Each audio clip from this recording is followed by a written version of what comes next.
for Textiles, I'd like to request Mr. Navneet Jain to please welcome him with some flowers. हमारे समक्ष Shri G.M. Siddheshwara, माननीय मंत्री for heavy industries and public enterprises,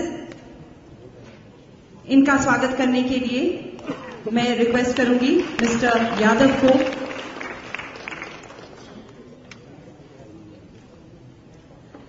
and of course we have with us the shooting star of India, हमारे माननीय मंत्री सूचना प्रसारण मंत्री for state colonel Rajyavardhan Rathore.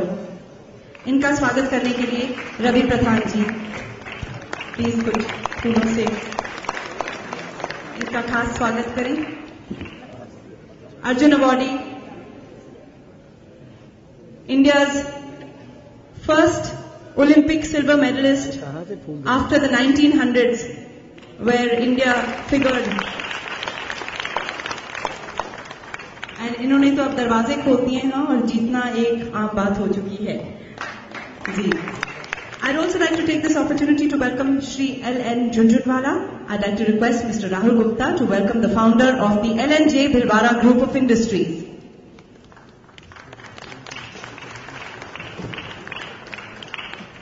May I request Mr. Neeraj Garg to please welcome Shri Mridu Hari Dalmia, President OCL India Limited.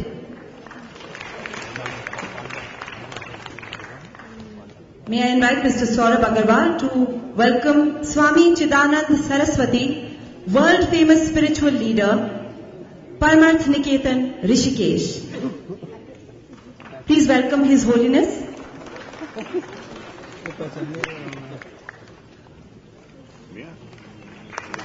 I'd like to invite Mohit Arora to welcome Shri Umesh Upadhyay ji, who is the President News of Network 18. He has had an illustrious career in the media world, and it is a great privilege to have his association with Uday India and to have him here with us today.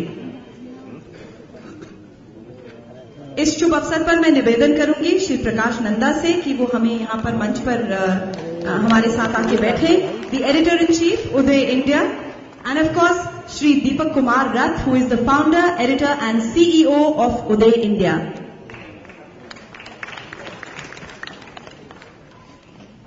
हमारे खास मेहमान यहाँ पर मंच पर बैठे हुए हैं और इस शुभ अवसर का फायदा उठाते हुए मैं माननीय मंत्री राजनाथ जी से निवेदन करूंगी कि वो दीप प्रज्वलन करें और इस शुभ अवसर की शुरुआत करें। हमारे सभी अतिथियों से निवेदन है कि वो दीप प्रज्वलन की ओर कदम बढ़ाएं। वक्रतुंड महाकाय सूर्यकोटि समप्रभा निर्विघ्नं कुरु मे देव सर्वकार्येषु सर्वदा। इन शब्दों से शुरुआत करते हुए we remember the Almighty and request for blessings to carry on our work in the best possible way with the best possible outcome. यार इसमें 4 लैंप हैं, इतने लोग हैं, कैसे चलाएंगे? एक तरफ से उन्हें याद करना जो पूरी सृष्टि को चलाते हैं और दूसरी तरफ से हमारी सृष्टि, हमारा राष्ट्र, हमारा देश। इसलिए हम इस शुभ अवसर की शुरुआत करते हैं वंदे मातरम से। मैं निवेदन करूंगी प्रतिभा जाजू जी से कि कृपया अपनी सुरीली आवाज से इस सशक्त गायन को जान दें और हम सबको एक राह पर मार्गदर्शन करें। जाजू जी।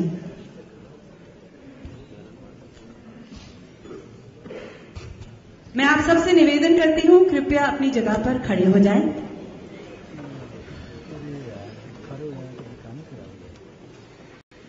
वंदे मातरम, वंदे मातरम, सुजलां सुफलां मलयज शीतलां, शस्य श्यामलां मातरं वन्दे मातरम् शुभ्रजोत्स्ना पुलकितयामिनीं फुल्लकुसुमित द्रुमदलशोभिनीं सुहासिनीं सुमधुरभाषिणीं सुखदां वरदां मातरं वन्दे मातरम्। भारत माता की भारत माता की जय। आपका बहुत बहुत धन्यवाद, इतनी सुरीले तरीके से आपने शुरुआत की। And now I'd like to introduce you to Shri Prakash Nanda, the editor-in-chief of Uday India. He has read in BJB College, Bhubaneswar, in Jawaharlal Nehru University, Fletcher School of Law and Diplomacy, and of course Seoul National University. He's authored a number of books. He earlier worked as a diplomatic correspondent and a strategic affairs editor. He has been consultant on international affairs, and of course he is the editor-in-chief of Uday India.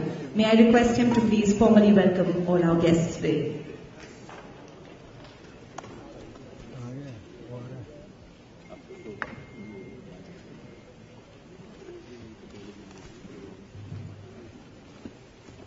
Mr.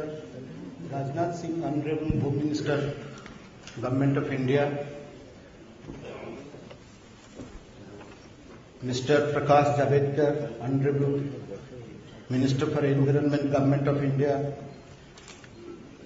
Mr. Santosh Gangwar, Honorable Minister for Textiles.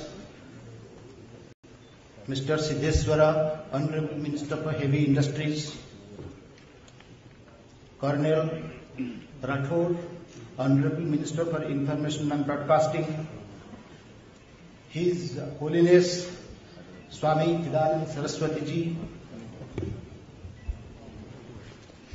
Mr. Junjunwala, whom we affectionately call Babuji, Mr. Mridhuvari Dalmia Ji, and my friend Umesh Upadhyay Ji, all esteemed guests of honor who have come from media, business, industry and academia, and ladies and gentlemen. On behalf of the Uday India family, let me say that it is a matter of great pride that we have completed 5 eventful years of our nationalistic journalism. We began small. We are not daunted by the enormous challenges confronting our slow but steady growth. And we are confident that we will emerge a big voice in the days ahead to play an important role in shaping India. Since our inception, our agenda has been very clear. We have been firstly honest in rejecting the orthodoxies that dominate our national discourse. We have challenged the overwhelming domination of one particular school of thought or ideology in our intellectual life that does not see the interests of India and Indians beyond the slogans of socialism and secularism. We therefore have been seeking and inviting writers from a variety of professions to engage in lively and open-ended debate founded on serious, sustained arguments and evidence.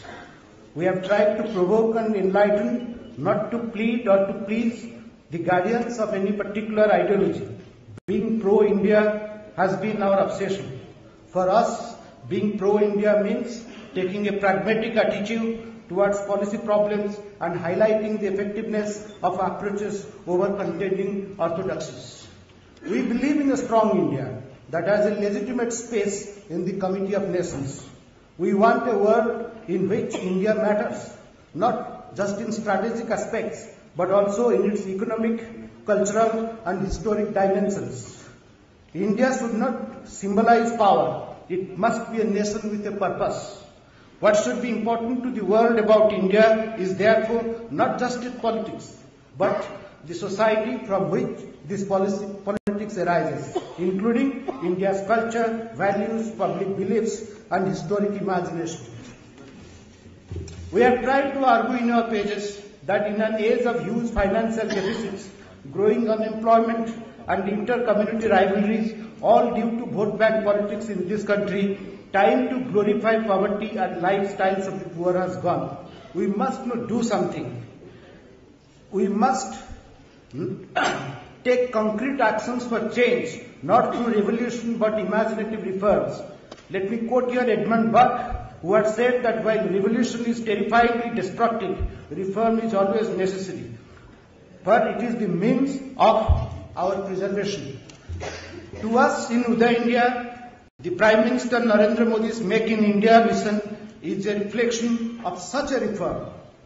And how this reform will progress, there are many questions that have been asked, and I think the answers will be coming from the esteemed invitees, and we are fortunate that Government of India senior ministers and senior leaders from the business, they will be reflecting on this phenomenon. Thank you very much. Thank you so much. And now I'd like to request the Honorable Home Minister to please share a few words with us. He has of course been on the Bharat Suraksha Yatra. Not only is he making sure that home ground is safe, he has written a book on unemployment, its resources and remedies, and is deeply concerned by the issues that plague our farmers. So it is a great privilege for him to be here, for us to have him here with us, and I know that he has a meeting with the Honorable Prime Minister. So without further delay, we'd like to request him to share a few words and then felicitate a few of our wonderful partners, supporters at Uday India. Ladies and gentlemen, I hand over to the Honorable Home Minister, Shri Rajnath Singh Ji.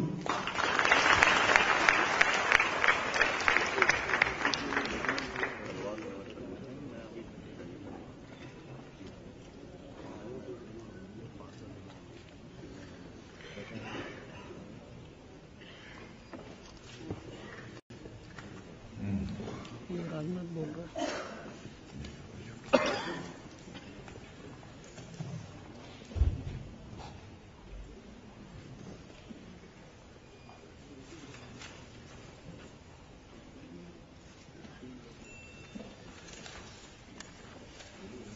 सबसे पहले मैं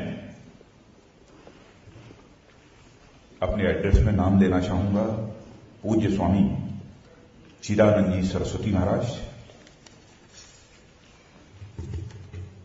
और इस कार्यक्रम के आयोजक Uday India के CEO Shri Deepak Rath और गवर्नमेंट ऑफ इंडिया के minister Shri Prakash ji Javadekar, Shri Santosh ji Gangwar, Shri Rajyavardhan Singh ji Rathore, Shri GM Siddheshwar, Shri Umesh ji Upadhyay, Shri LN Jhunjhunwala ji, Shri Mriduhari Dalmia जी,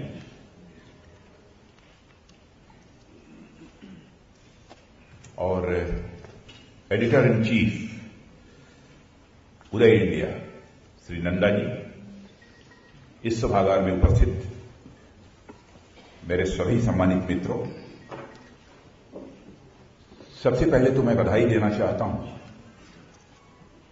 उदय इंडिया के सीईओ श्री दीपक रथ को। पहली मैगजीन यह उदय इंडिया है जिसने कि मेक इन इंडिया पर एक इतना भव्य कार्यक्रम आयोजित किया।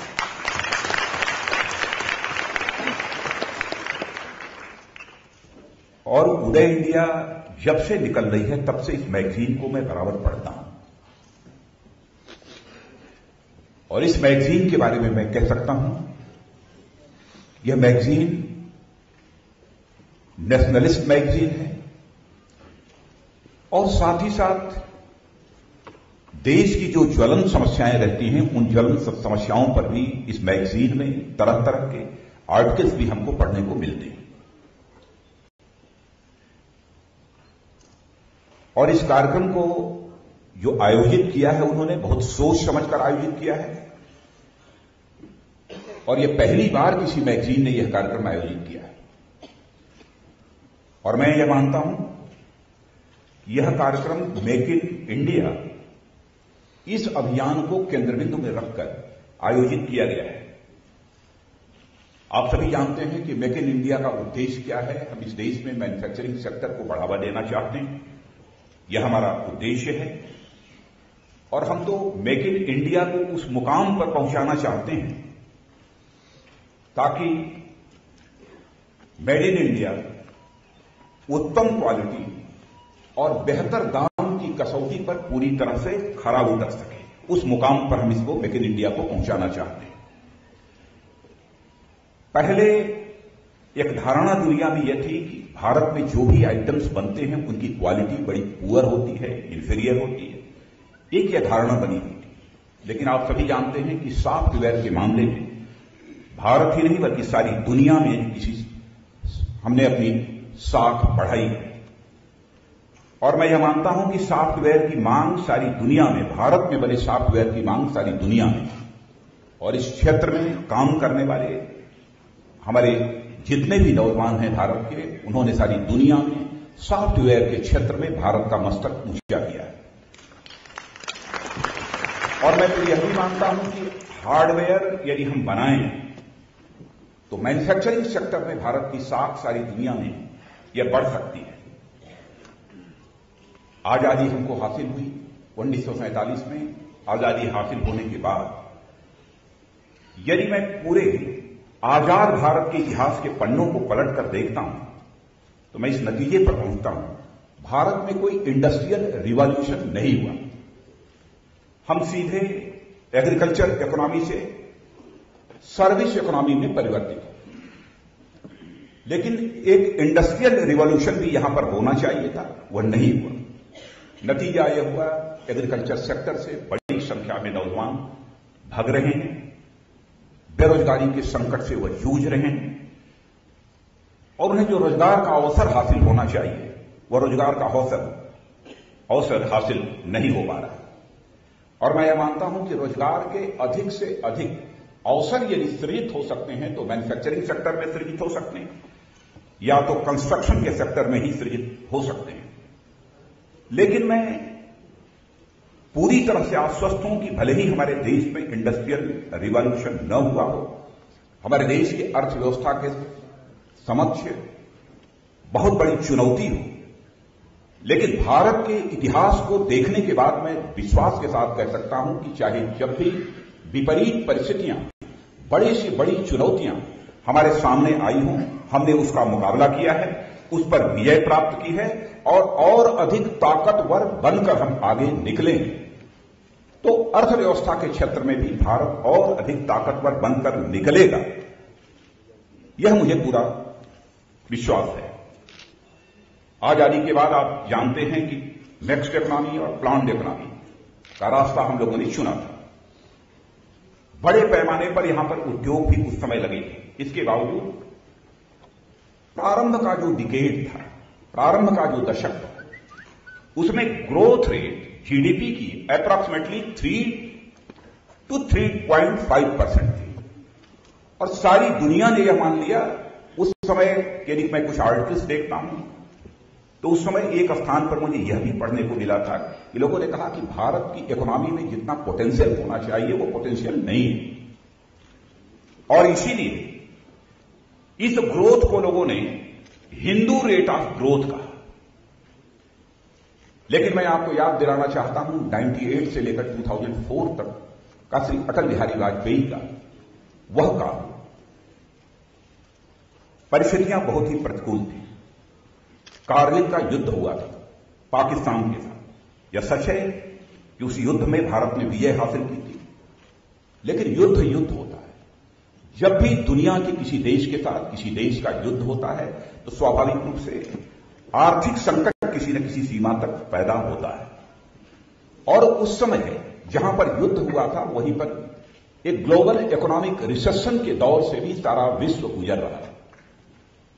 अब ग्लोबल इकोनॉमिक रिसेशन से सारा विश्व गुजर रहा था, तो भारत भी उस समय अछूता नहीं रह सकता था।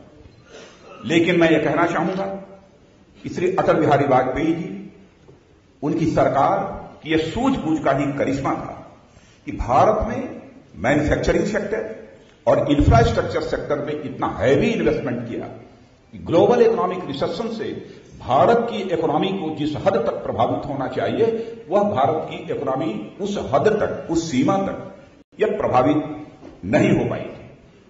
और हमने जीडीपी की ग्रोथ रेट को ले जाकर 2003 और 2004 में वह अप्रॉक्सीमेटली 8 to 8.4% तक पहुंचाने में कामयाबी हासिल की थी।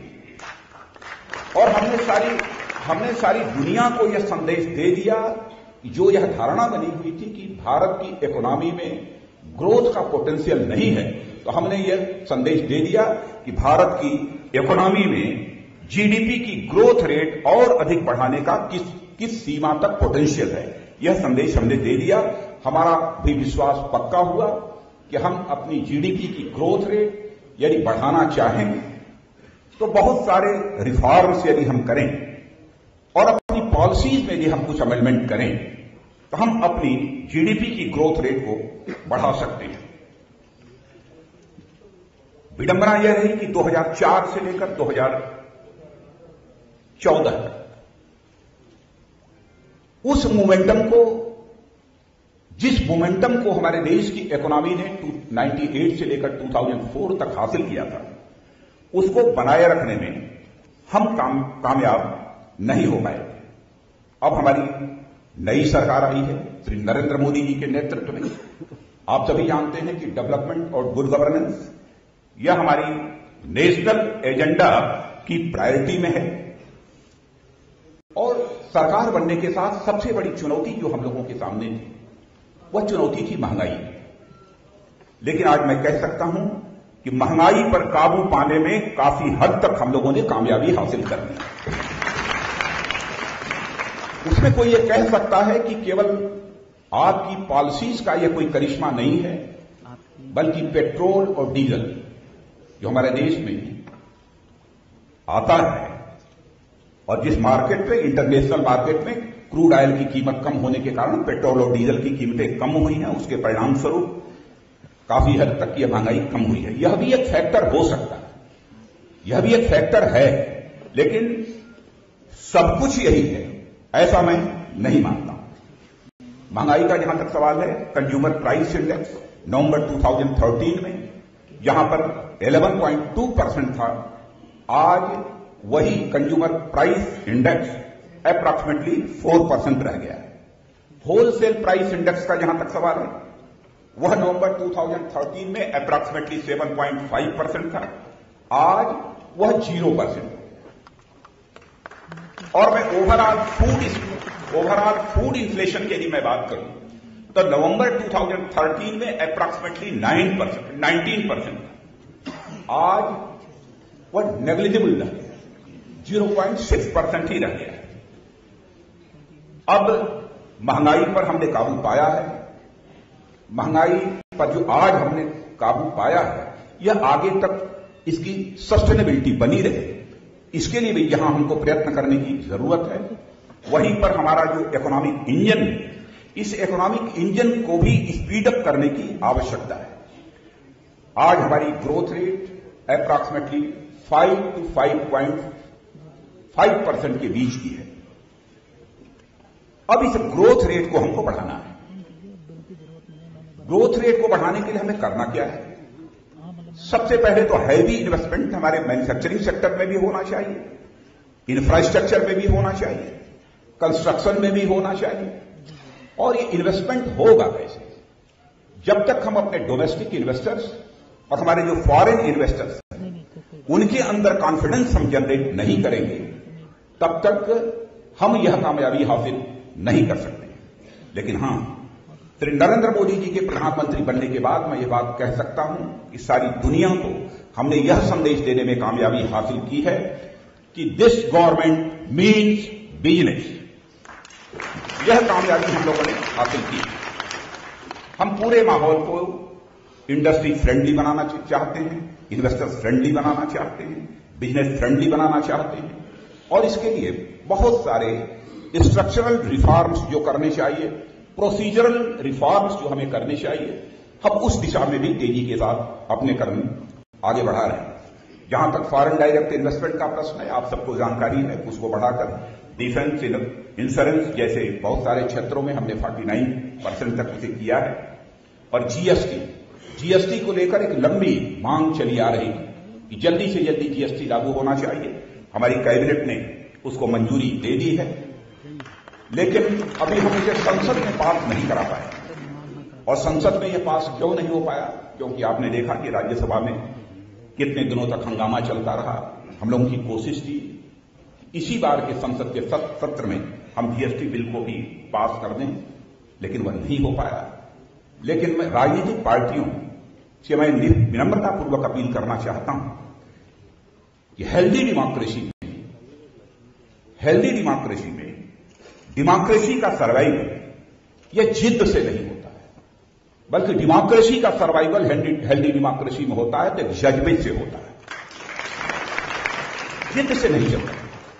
शायद यदि हमारी संसद का सत्र भी ठीक तरीके से चला होता, कोई व्यवधान पैदा न हुआ होता, तो मैं विश्वास के साथ कह सकता हूं कि हम जीएसटी बिल को भी संसद के दोनों सदनों में पास कराने में पूरी तरह से कामयाब हुए होते।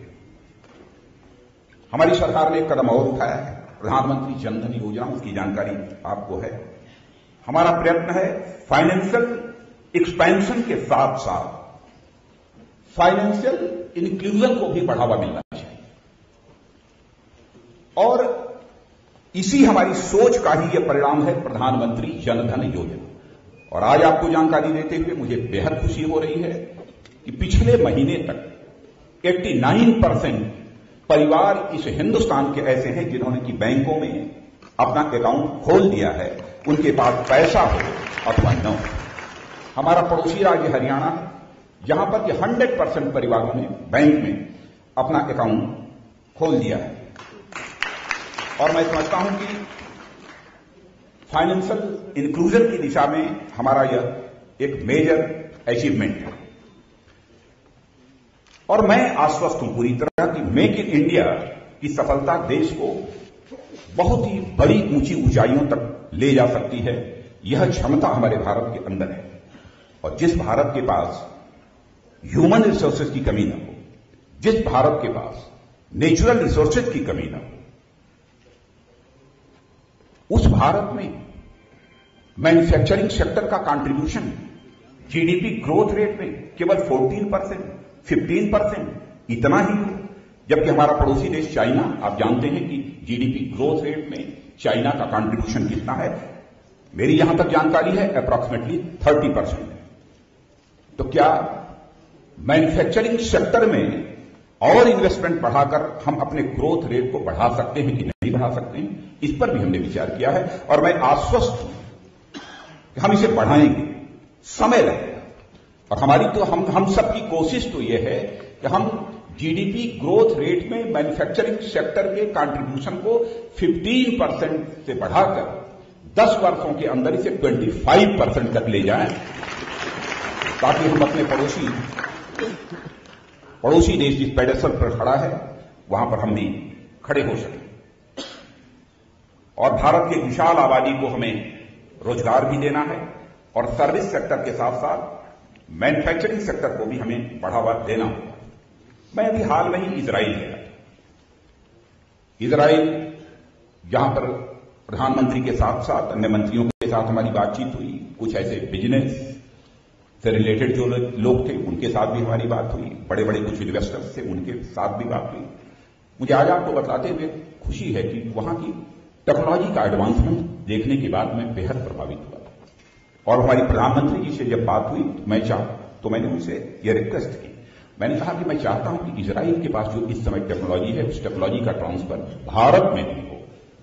और यहां मैंने उनसे निवेदन किया था, वहीं पर मैंने यह भी किया कि हम यह भी चाहते हैं कि यहां के जो बिजनेसमैन वो भारत में आए, यहां के जो इन्वेस्टर्स हैं वो भारत में आए, भारत में वही इन्वेस्टमेंट करें। और आपको जानकर खुशी होगी कि प्रधानमंत्री ने, इजराइल के प्रधानमंत्री ने तुरंत अपनी कंसेंट देते हुए यह कहा, एक इन्विटेशन केवल भारत से आना चाहिए, हमारे यहां से बिजनेसमैन का, इन्वेस्टर्स का एक बड़ा ग्रुप भारत जाएगा और हम भी चाहते हैं कि भारत में इजराइल के इन्वेस्टर्स मैक्सिमम इन्वेस्टमेंट करें। यह आश्वासन उन्होंने दिया था। और मैन्युफैक्चरिंग सेक्टर को बढ़ावा देकर मैं मानता हूं कि हम अपने एक्सपोर्ट को बढ़ा सकते हैं और यूएस और यूएई पर मैं समझता हूं कि हमारी निर्भरता काफी हद तक कम होगी। भारत में मेक इन इंडिया को बढ़ावा मिलने से भारत लो एंड एक्सपोर्ट्स को कम से कम 20% लो एंड एक्सपोर्ट्स के मार्केट को कैप्चर कर सकता है। यह भारत के अंदर क्षमता है, हम इस काम को भी कर सकते हैं।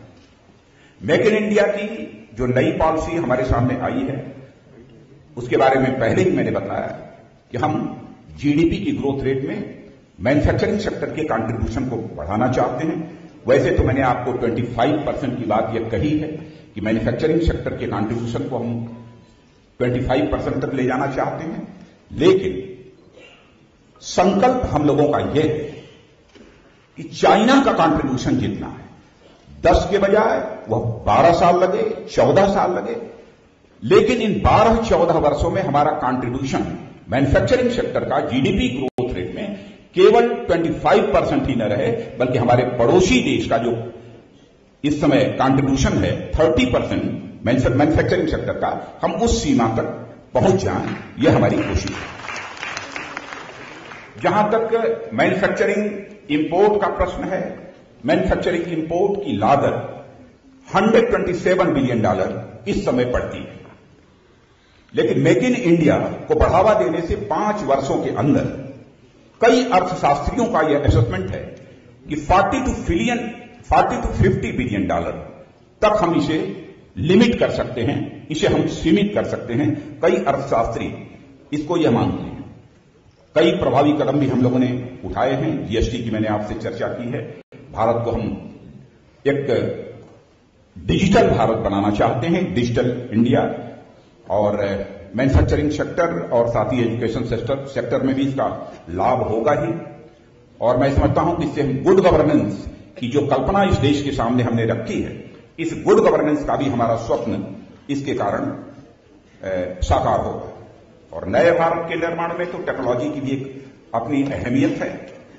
और मैकेंजी ग्लोबल इंस्टीट्यूट का नाम आपने सुना है। मैकेंजी ग्लोबल इंस्टीट्यूट ने अपनी एक रिपोर्ट में कहा है कि भारत में कम से कम 12 ऐसे सेक्टर हैं जिनमें एडवांस टेक्नोलॉजी को बढ़ावा देकर 10 वर्षों में भारत की अर्थव्यवस्था का टोटल आउटपुट $1 ट्रिलियन बढ़ाया जा सकता है, यानी $10,000 बढ़ाया जा सकता है, 1 ट्रिलियन। आज हमारे देश की अर्थव्यवस्था का जो साइज है वह $2 ट्रिलियन है। मैं समझता हूं कि इस दिशा में यदि हम आगे बढ़ते हैं तो हमारे लिए एक मेजर अचीवमेंट होगा। वैसे वह 12 जो नए क्षेत्र हैं उसमें मोबाइल इंटरनेट भी है, क्लाउड कंप्यूटिंग भी है, बायोटेक्नोलॉजी है, बहुत सारे ऐसे क्षेत्र हैं जिनमें कि हम टेक्नोलॉजी को बढ़ाकर बहुत कुछ हासिल कर सकते हैं। भारत केवल शहरों का देश नहीं है, भारत गांवों का देश है। हम टेक्नोलॉजी की बात करते हैं, मैन्युफैक्चरिंग सेक्टर की बात करते हैं, सब कुछ करते हैं।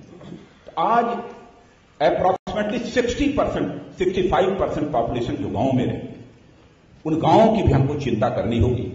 गांव कैसे रहने योग्य बन सकें, गांवों से शहरों की ओर जो पलायन हो रहा है, इस पलायन को हम कैसे रोकें, गांवों में भी लोगों को रोजगार के अवसर कैसे हासिल हो सकते हैं, इन सब सारी चीजों पर भी गंभीरतापूर्वक विचार करने की आवश्यकता है।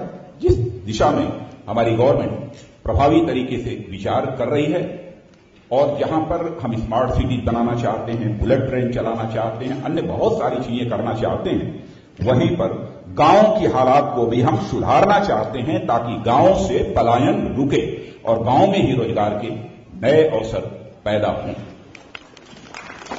मुझे पूरा विश्वास है आज यह मेक इन इंडिया इस इशू पर जो पूरे दिन भर बैठकर आप लोग विचार करेंगे, निश्चित रूप से कुछ ऐसे वैल्यूएबल सजेशंस हम लोगों को प्राप्त होंगे जिसका कि लाभ हम सबको भी हासिल हो सकेगा। आज के अवसर पर इससे ज्यादा कुछ न कहते हुए मैं पुनः उदय इंडिया, इस मैगजीन से जुड़े सारे परिवार को, मैं दीपक रथ को भी मैं बधाई देना चाहता हूं, पूरे इस उदय इंडिया परिवार को भी बधाई देना चाहता हूं कि पहली बार उन्होंने इस प्रकार का कोई एक कार्यक्रम यहां पर आयोजित किया है। आप सबको बहुत बहुत धन्यवाद। राजनाथ जी, आपका बहुत बहुत धन्यवाद।